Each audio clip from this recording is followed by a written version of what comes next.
Assalamualaikum warahmatullahi wabarakatuh. Perkenalkan, nama saya Dari Septia dengan NIM 2202167. Saya berasal dari Universitas Islam Arani di Banda Aceh, dari Fakultas Tarbiyah dan Keguruan, dari jurusan Pendidikan Islam Anak Usia Dini.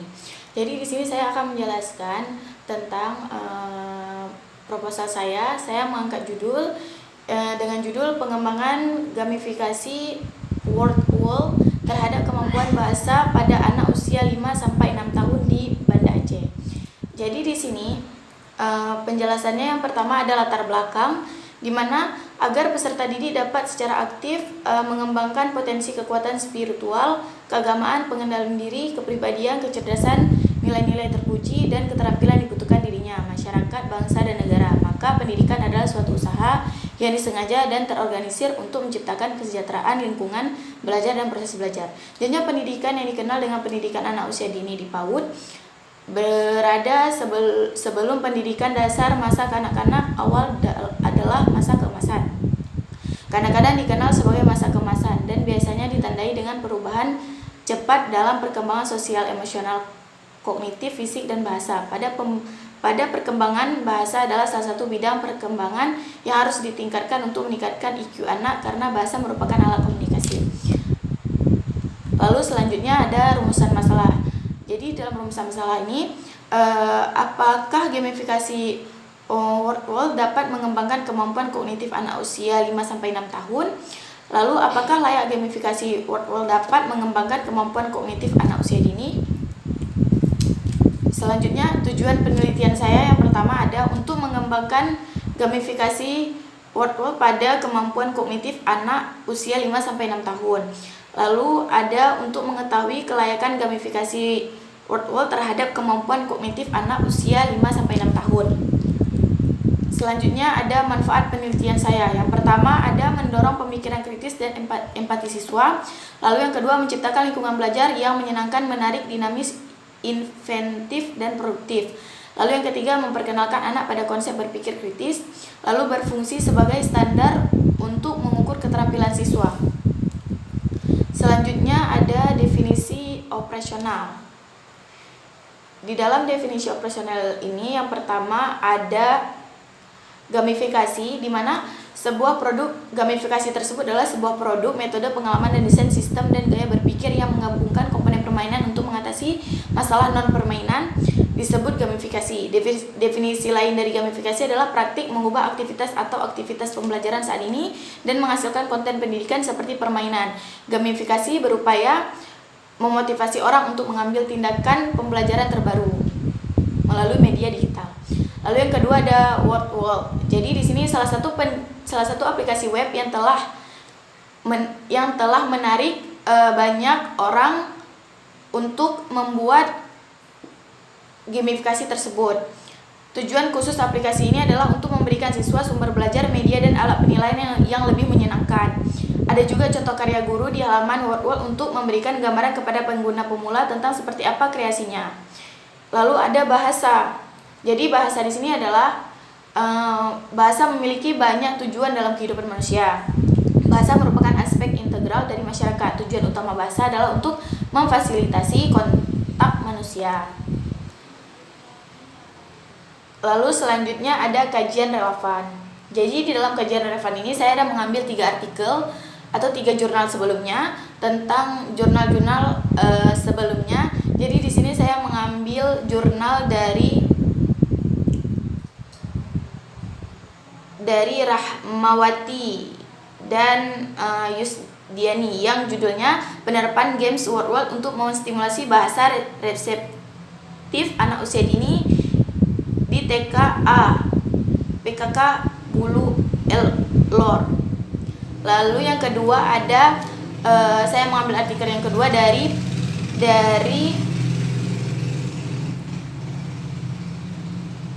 Afidah yang judulnya pengaruh aplikasi word wall terhadap minat belajar pada anak usia dini. Lalu yang ketiga ada dari Rohmatin yang judulnya penggunaan game edukasi berbasis word wall untuk meningkatkan kemampuan vocabulary siswa dalam pembelajaran bahasa Inggris. Jadi di dalam artikel ini terdapat persamaan dan perbedaannya. Jadi di dalam persamaan dan perbedaannya, kalau untuk artikel yang pertama, persamaannya itu terletak pada tujuan utama yang ingin dicapai, yakni meningkatkan kemampuan bahasa reseptif anak-anak. Lalu perbedaannya adalah dalam metode yang digunakan. Yang kedua, untuk artikel yang kedua, persamaannya itu terletak pada tujuan keduanya, yaitu meningkatkan pemahaman bahasa dan keterampilan anak. Untuk perbedaannya terlihat dalam cara menjaga material. Aplikasi WordWall menggunakan pendekatan interaktif yang memanfaatkan teknologi sehingga menciptakan suasana belajar yang menyenangkan dan menarik bagi anak. Yang ketiga ada yang dari artikel ketiga, manfaat yang bisa persamaan yang bisa diambil adalah terletak pada tujuan penelitian yang sama, yaitu meningkatkan kemampuan belajar siswa dan memperbaiki hasil belajar mereka. Sedangkan perbedaannya adalah penggunaan kosakata dalam konteks pembelajaran bahasa Inggris, sementara penelitian lain mungkin fokus pada mata pelajaran atau aspek pembelajaran yang berbeda. Lalu ada kajian teori. Jadi di dalam kajian teori ini, bab keduanya adalah kajian teori. Jadi di sini dalam kajian teori ada yang namanya, pertama saya mengambil pengembangan gamifikasi WordWall. Jadi di dalam pengembangan gamifikasi WordWall ini ada 4 poin yang saya ingin jelaskan. Yang pertama ada pengertian pengembangan. Jadi maksud dari pengertian pengembangan ini adalah Hurwald mendefinisikan perkembangan sebagai serangkai perubahan progres yang disebabkan oleh kedewasaan dan pengalaman yang berfungsi untuk mengubah karakteristik fisik dan psikologis atau mengubah perilaku dan kemampuan ketika individu berkembang dari konsepsi hingga kematian. Yang kedua ada metode gamifikasi. Maksud dari metode gamifikasi sini adalah pendekatan pembelajaran baru yang memanfaatkan fitur permainan untuk meningkatkan motivasi siswa selama proses pembelajaran adalah metode gamifikasi dalam manajemen pendidikan. Habis itu, gamifikasi lebih dari sekedar membuat game sederhana untuk digunakan dalam proses pembelajaran. Saat membuat paradigma pembelajaran gamifikasi, ada proses yang terlibat. Ada 5. Yang pertama, kenali bagaimana permainan ditunjuk, digunakan, dan konteksnya. Yang kedua, ciptakan tujuan pembelajaran. Yang ketiga, membuat peta pengalaman siswa. Yang keempat, periksa semua sumber daya yang tersedia. Yang kelima, mampu menggunakan aspek gamifikasi.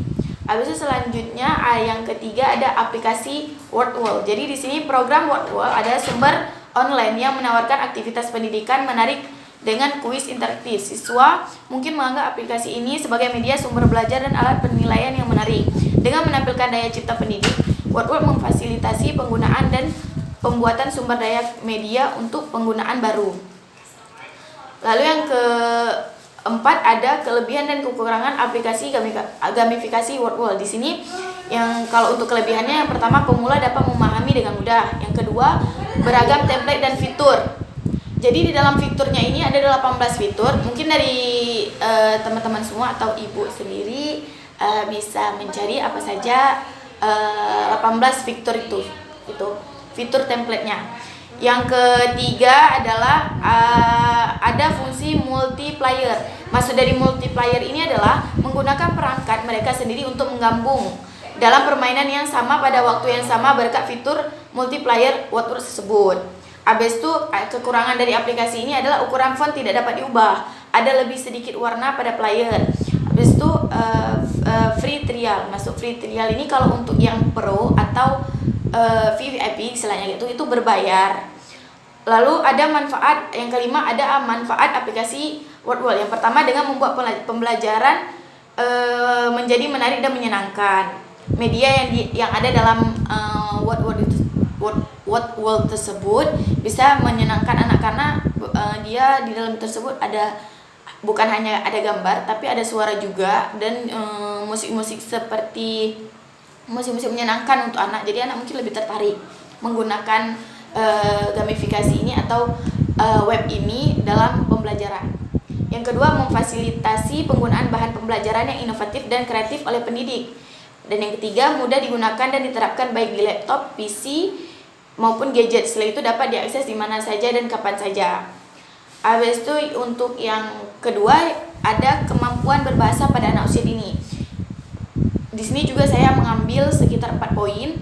Yang pertama ada pengertian kemampuan berbahasa anak usia dini. Pada hakikatnya bahasa adalah penggunaan bunyi secara teratur sebagai alat untuk menggambarkan pikiran dan perasaan manusia.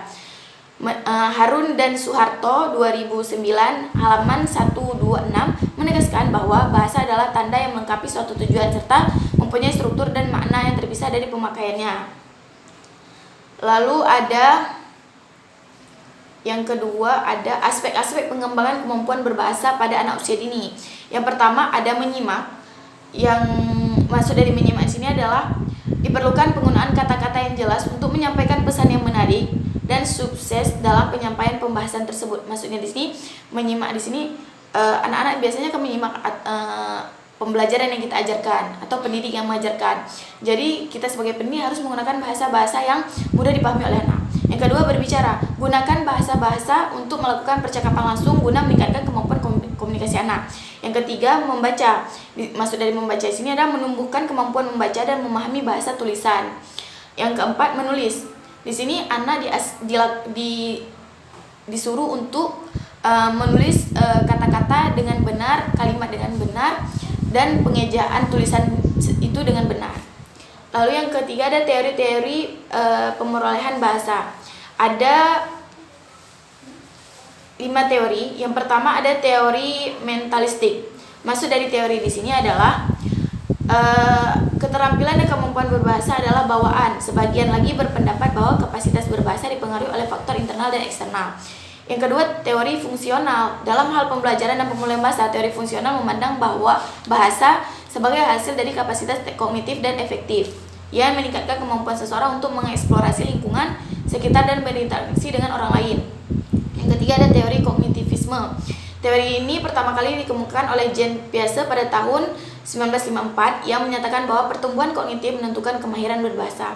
Yang keempat, teori interaksionisme, di mana teori ini menjelaskan kemampuan belajar mental dan lingkungan bahasa. Menurut teori ini itu untuk pembelajaran bahasa, hubungan antar keterampilan bawaan siswa dan informasi bahasa yang mereka terima sangatlah penting. Lalu teori perkembangan kognitif. Jadi maksud dari teori ini adalah menurut gagasan teori ini penggunaan bahasa merupakan hasil interaksi antara lingkungan belajar dan kemampuan kognitif. Lalu yang keempat ada gangguan perkembangan bahasa pada anak usia dini. Yang pertama ada tahapan sensori motor. Maksud dari tahapan sensori motor ini adalah mengintegrasikan lingkungan dengan menggunakan refleks dan kemampuan motoriknya. Yang kedua, tahap praoperasional. Jadi dalam tahap ini anak berimajinasi menggunakan simbol untuk pertama kalinya dan membentuk gambaran mental. Yang ketiga, tahap operasional konkret, di mana sudah mampu mendeskripsikan simbol-simbol dan menggunakan secara logis. Yang keempat, tahap operasional formal, di mana tahap ini melibatkan penerapan abstrak logika operasional dalam cara kita berpikir. Lalu untuk bab yang ketiga, di sini ada metode penelitian. Yang pertama jenis penelitian yang saya ambil adalah R&D. Apa sih penelitian R&D itu? Jadi penelitian R&D itu adalah landasan proses interaktif yang melibatkan siswa, guru, dan lingkungan serta pendekatan sistem yang efektif dan efisien. Pertumbuhan pembelajaran dapat maju ke tahapan atau fase berikutnya berdasarkan temuan evaluasi setiap langkah pembelajaran.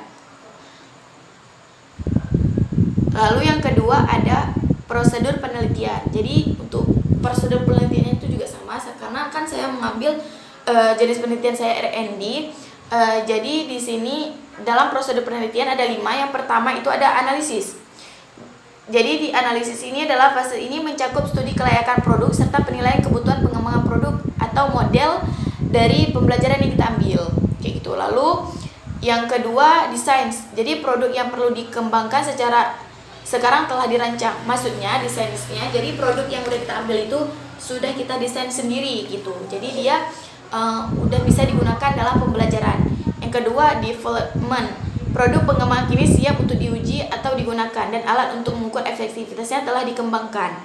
Maksud dari development ini adalah produk tadi atau gamifikasi workbook saya itu udah diuji dan layak untuk dipakai. Lalu ada implementasi. Pada tahap ini merupakan tahap penerapan produk yang telah dibuat. Jadi maksud dari implementasi ini adalah gamifikasi workload saya itu sudah bisa digunakan di mana saja, kapan saja, dan sangat layak untuk digunakan. Lalu evaluasi. Jadi maksud dari evaluasi ini merupakan tahap memberikan evaluasi terhadap produk atau model yang dikembangkan. Jadi setelah kita melakukan uji coba terhadap gamifikasi workload saya itu tadi, kita melakukan evaluasi nih. Maksudnya apa saja sih kekurangan yang ada di dalam gamifikasi workload saya itu. Lalu yang ketiga ada dari metode penelitian tadi, yang ketiga ada lokasi penelitian. Jadi saya lokasinya di sini adalah dilaksanakan di Kota Banda Aceh. Lokasi dipilih karena adanya kebutuhan untuk meningkatkan kemampuan bahasa yang menarik dan efektif melalui media gamifikasi workload. Habis itu yang keempat ada teknik pengumpulan data. Jadi di sini saya menggunakan pengumpulan datanya yaitu melalui prosedur penelitian tadi. Pengumpulan data saya melalui prosedur penelitian saya tadi. Jadi sebenarnya maksud dari teknik pengumpulan data itu apa kayak gitu? Adalah untuk mengumpulkan data yang akurat dan relevan yang mendukung tujuan penelitian. Lalu yang selanjutnya ada instrumen penelitian. Jadi di instrumen penelitian ini yang pertama itu ada lembar observasi penilaian anak. Lalu yang kedua lembar validasi ahli materi dan media, atau atau bahasa lainnya lembar observasi untuk mengukur kelayakan media yang telah kita buat. Lalu yang selanjutnya adalah teknik analisis data. Untuk instrumen penelitiannya mungkin dari teman-teman atau ibu bisa melihat dari makalah saya langsung. Di situ saya ada terterakan tabel yang dimana tabelnya 3.4 kriteria penilaian ahli materi. Habis itu yang di tabel keduanya di 3.5 kriteria penilaian ahli media. Jadi di situ ada beberapa indikator penilaian. Habis itu aspek yang diamati apa dan indikator penilaiannya apa gitu. Lalu yang selanjutnya untuk tabel selanjutnya adalah kriteria penilaian kemampuan kognitif anak usia 5-6 tahun. Di sini ada indikator penilaian dan nilai indikatornya gitu. Terus ada yang terakhir adalah teknik analisis data. Jadi di dalam teknik analisis data ini ada yang pertama ada lembar analisis kelayakan produk. Mungkin dari teman-teman atau ibu bisa melihat juga tabelnya di dalam makalah saya. Ada skala pengukuran kelayakan media, di mana di dalam tersebut ada skor dan kategori. Lalu predikat kategori kelayakan produk. Di dalam tabelnya tersebut ada interval dan kriteria. Habis itu lembar observasi perkembangan bahasa pada anak. Jadi di sini di lembar observasi perkembangan di sini tertera rumusnya. Jadi bagaimana kita menilai anak itu menggunakan rumus kayak gitu. Lalu selanjutnya persentase perkembangan kemampuan kognitif anak. Di sini juga ada tabelnya, mungkin bisa dilihat juga. Yang pertama ada persentasenya, keterangan dan nilai konversinya. Mungkin hanya sekian presentasi yang bisa saya berikan. Mohon maaf apabila ada kesalahan dan kekurangan. Saya akhiri, wabillahi taufiq wal hidayah. Assalamualaikum warahmatullahi wabarakatuh.